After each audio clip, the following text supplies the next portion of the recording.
हे मैया तो है चढ़ैबो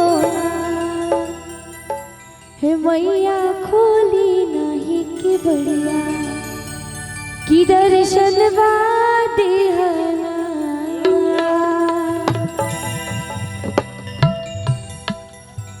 भजन सभी ने सुना है, ये सुना है ना। अच्छा किनको किनको डांस करना है, हम प्यारे उठाएंगे हम प्यारे प्यारे हाथों को। डांस करना किनको किनको आता है।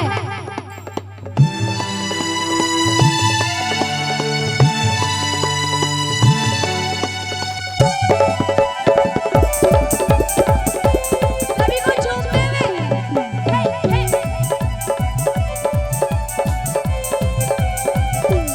जय हो।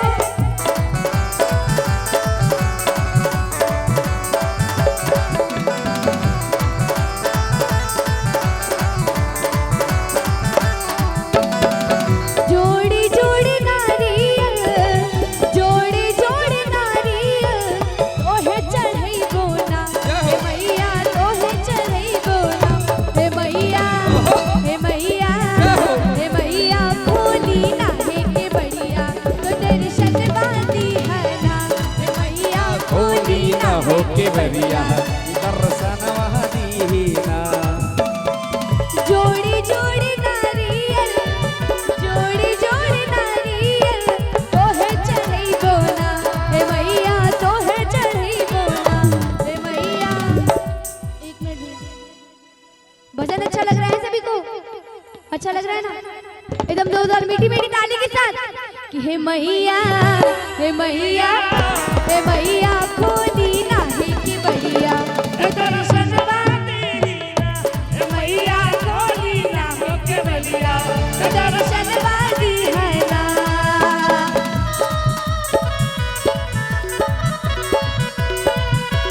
जय हो।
भैया जी कोनो दिक्कत है?